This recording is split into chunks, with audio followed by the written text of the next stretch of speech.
Definisi usability. Derajat kemampuan sebuah perangkat lunak untuk membantu penggunanya menyelesaikan sebuah tugas. Jadi derajat kemampuan yang dimaksud adalah di mana usability ini dapat dimanfaatkan oleh seseorang atau oleh para pemakai untuk menjalankan sebuah program atau untuk menyelesaikan sebuah tugasnya. Kemudian tingkat produk dapat digunakan yang ditetapkan oleh user untuk mencapai tujuan secara efektif dan tingkat kepuasan dalam menggunakannya. Jadi di sini usability dijamin dalam menjalankan tugasnya itu dapat digunakan oleh pengguna yaitu secara efektif dan tingkat kepuasannya pun dijamin. Komponen dalam usability. Yang pertama, kemampuan untuk dipelajari, efisiensi, mudah diingat, kesalahan dan keamanan dan kepuasan. Jadi di sini usability ini menjamin 5 komponen yang digunakan untuk menjalankan tugas atau dalam menjalankan suatu program untuk mencapai hasil yang maksimal. Kemudian kepergunaan usability.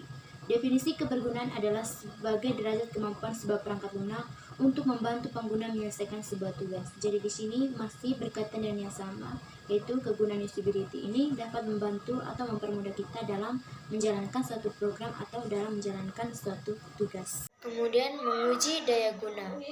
Proses untuk mengukur karakteristik interaksi manusia komputer dari sebuah sistem. Kemudian untuk mengidentifikasi kelemahan-kelemahan antarmuka sehingga perancang dan memperbaikinya secara cepat. Kemudian dapat dilakukan secara informal maupun menyeluruh.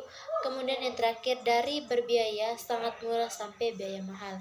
Jadi di sini menguji daya guna yang dimaksud adalah kegunaan usability tidak hanya menjamin untuk ilmunya saja, tapi jika kita menerapkannya akan ada hal-hal penting yang bisa kita tuangkan dalam program kita sehingga dalam mengaktifkan atau menjalankan sebuah program itu tidak akan terhambat baik dari segi biaya, proses, dan lain sebagainya.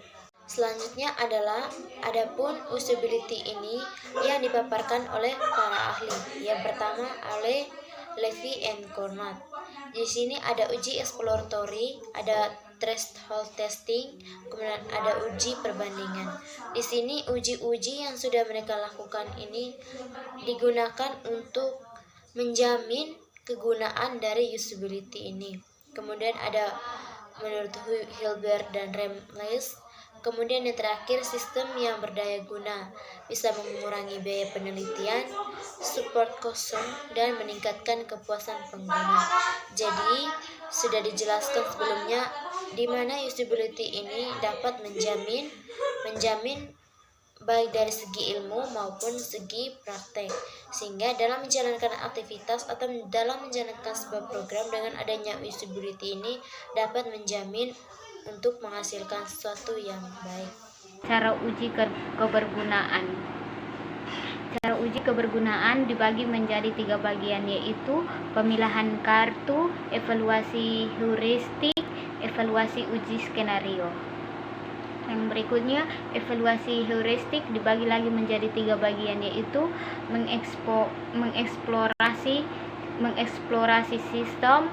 Yang kedua, mengidentifikasi masalah kebergunaan. Yang ketiga, mengklasifikasi setiap pelanggaran atas satu atau lebih prinsip kebergunaan. Yang terakhir, daya guna heuristik. Daya guna heuristik dibagi lagi menjadi 9 bagian, yaitu dialog yang sederhana dan alami. Yang kedua, berbicara dengan bahasa pengguna. Yang ketiga, mengurangi beban ingatan pengguna. Yang keempat, konsisten. Yang kelima, sistem timbal balik. Yang ketujuh, jumlah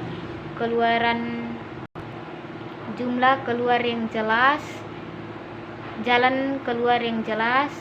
Kedelapan, pesan kesalahan yang baik. Yang 9, bantuan dan dokumentasi. Di sini ada beberapa yang termasuk dalam daya guna heuristik. Di sini yang termasuk dalam daya guna heuristik yaitu yang pertama, dialog yang sederhana dan alami. Yang kedua, berbicara dengan bahasa pengguna.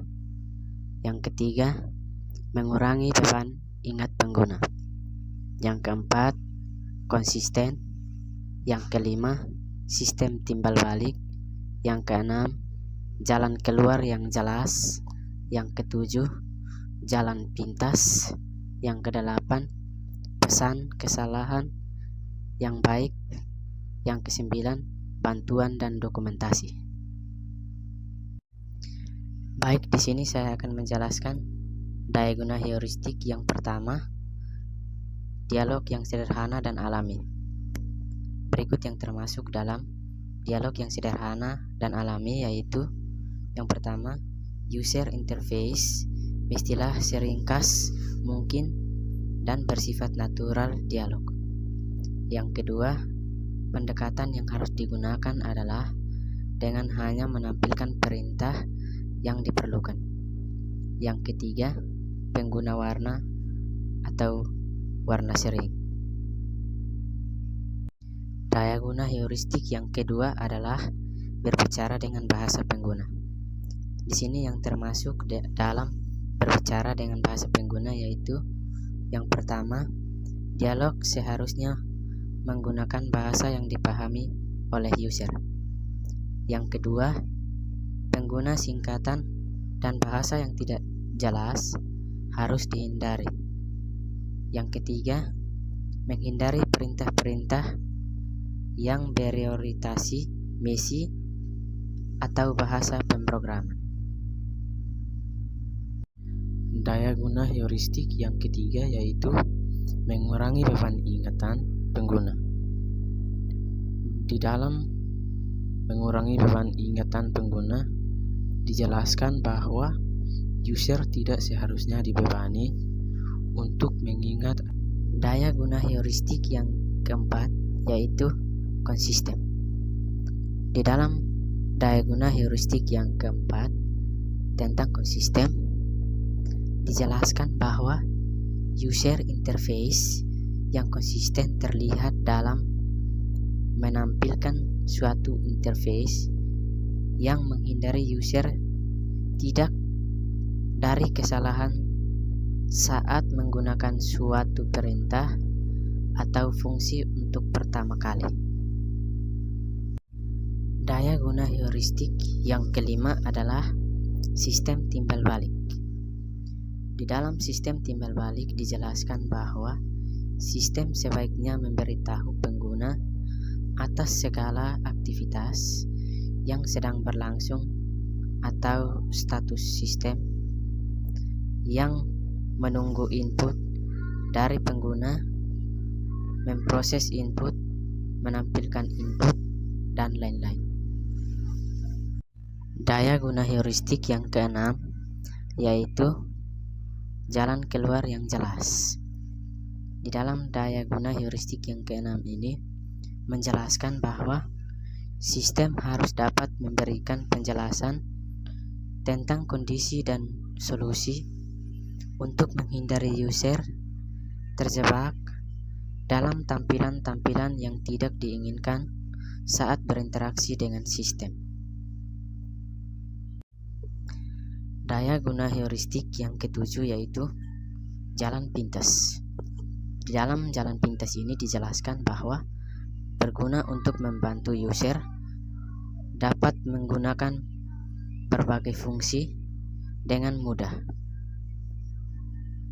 Daya guna heuristik yang kedelapan adalah pesan kesalahan yang baik. Di dalam daya guna heuristik kedelapan ini menjelaskan bahwa sistem sebaiknya menyediakan mekanisme pemberitahuan kesalahan dan menunjukkan situasi bahwa user berada dalam kondisi bermasalah serta membantu user untuk lebih memahami sistem. Daya guna heuristik yang kesembilan atau yang terakhir yaitu bantuan dan dokumentasi. Di dalam bantuan dan dokumentasi ini dijelaskan bahwa merupakan kemudahan yang diberikan dalam kebanyakan sistem, menjelaskan cara penggunaan sistem, ciri-ciri khusus sistem, dan mengizinkan user untuk mengendalikan sistem dengan lebih baik. Baik, sekian penjelasan dari saya. Terima kasih atas perhatian. Diucapkan limpah terima kasih.